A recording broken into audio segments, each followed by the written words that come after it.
Welcome to All Pro Football Data. My name is Jim Coburn, and today's episode we're going to be talking about Bo Nix, quarterback of Oregon.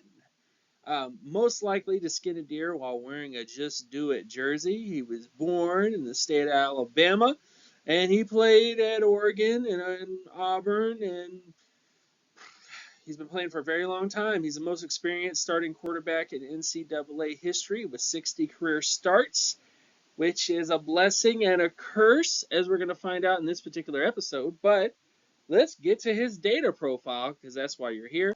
Starting with the mobile quarterback score, just for those that are new to the channel, new to the stuff that I do, this is how you get the mobile quarterback score that I use in evaluation. You take the raw statistic from a school website or college football reference, probably the top place I get most of my statistics from.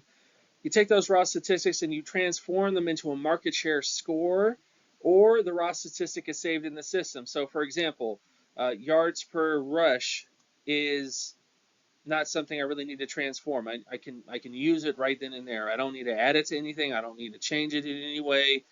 It's just fine the way it is. Now, the transformed statistic or raw statistic is then ranked against positional peers to get a percentile score. And then the offensive market share score, touchdown market share score, touchdown percentage score, average yards per touch score are added together and ranked against positional peers, which gives you the mobile quarterback score, which, in case of Bo Nix, he had a fantastic mobile quarterback score, 90th percentile in most of his numbers. Now, the mobile quarterback score is more descriptive than predictive. It doesn't necessarily mean you're going to be a great quarterback, a good quarterback, or a bad quarterback, but you at least want to hit within the averages, which is average for most players. Starter average, Pro Bowl average, and All Pro average are kind of in the 40 to 50 percentile in terms of the averages at the position. So he's well above those numbers, and it kind of gives you some insight in terms of how he might be at the NFL level. Keep in mind also, just for reference, the current data set for this statistic is 1,276 quarterbacks since the 1956 NFL draft class. Moving on to the quarterback score, which is sort of like a production or quarterback efficiency score. I get the raw statistics from a school website or college football reference, which could be like the completion percentage, the touchdown to interception ratio, stuff like that. That statistic is then ranked against positional peers in a 10-year sample. That way, I can compare guys to Dan Marino and Steve Young and all these other players in the past, because I'm comparing them to how they performed in the past versus how they would perform today. That's how I can use those numbers because of that reason. And then, of course, the strength of schedule score and SRS score are added to add context and depth to the production. SOS is strength of schedule, and SRS is a team-based ranking system to kind of show how strong the team was based on these statistics. And that just gives you context. Did he play at Alabama? Did he play at East Carolina?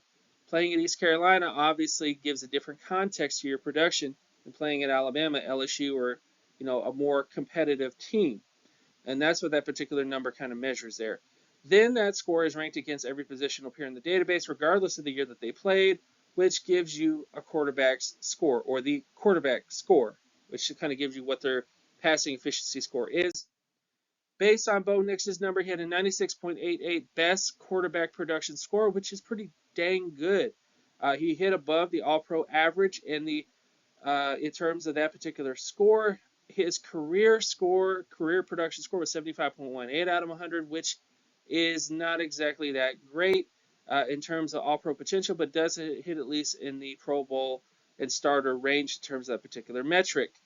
This sample size for this study in terms of quarterback scores is 5,359 quarterback performances since the 1956 NFL draft class. So it's a pretty dang large group of quarterbacks for the most part in this particular metric.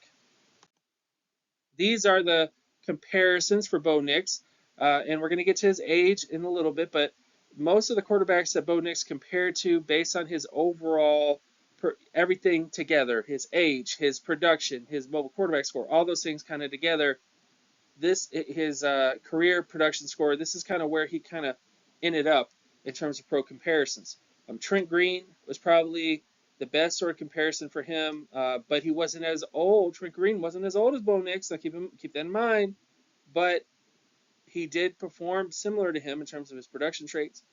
Zach Robinson is another guy, performed very similar to Bo Nix, and Case Keenum also did, who had some success in the NFL.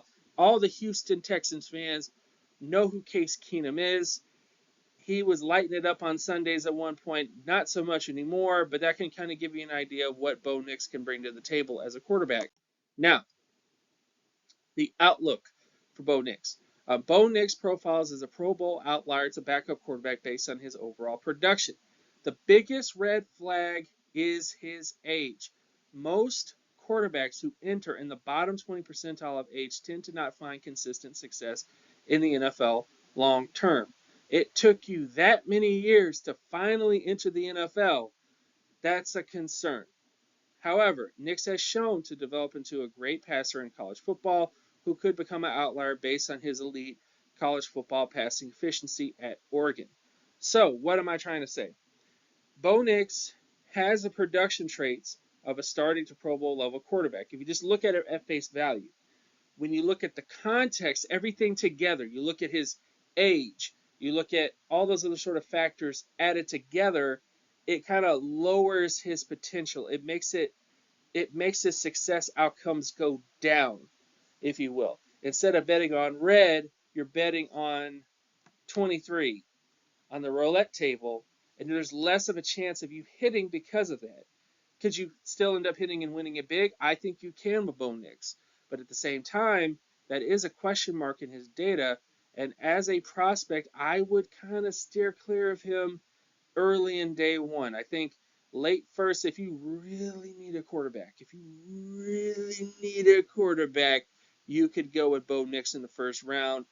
But you would also be adding to the historical issues of quarterbacks taken in the first round, which I think has a lot to do with the fact that NFL teams do not know how to evaluate quarterbacks. The reason why they miss on quarterbacks consistently, to me, is because they're not very good at evaluating quarterbacks. They're really not, historically speaking. Other positions they're great at. Offensive line, fantastic.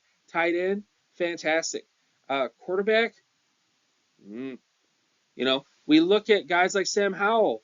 We look at guys like Brock Purdy, and we think, okay, these guys were late round picks and they ended up being starters and actually doing pretty well, playing well. I mean, not fantastic, but decent. They can win games in the NFL. And we go, wow, those teams, them teams really struck it rich, in terms of those particular players. No, they misevaluated these players. When Brock Purdy is in the Super Bowl right now, and statistically speaking, his data indicated somebody who could be a starter to Pro Bowl player based on his overall profile. And he was the last player picked in the draft. That is basically teams who don't know how to evaluate quarterbacks. They don't. They don't. They think they do, but they don't. They don't know how. They really don't. Sam Howell, he was a late day 3 pick.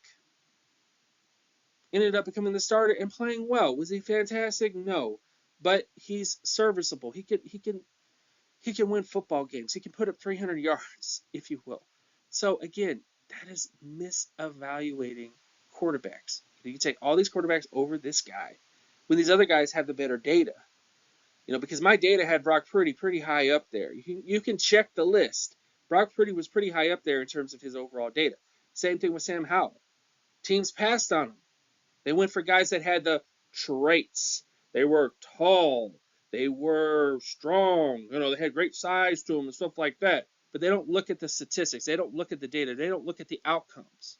Not trying to say, I know I'm going on a little tangent here, okay? But Bo Nix, again, it's a day 1 pick.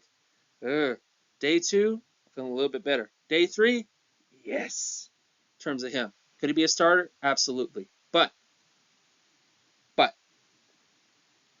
there's a high bust potential because of his age.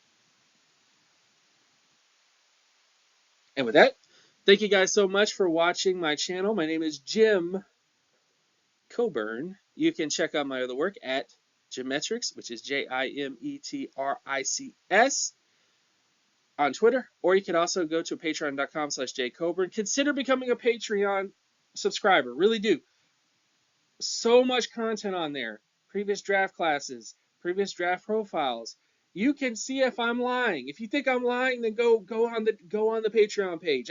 I've released so much content on analytics and on data over the last 10 plus years that what I say is not always going to be accurate. It's not always going to be 100%. I'm not a fortune teller over here, guys, but I do know what I'm talking about when it comes to statistical data, what the outcomes are, what the concerns are based on prospects, based on these types of things. So thank you guys so much for watching, and peace.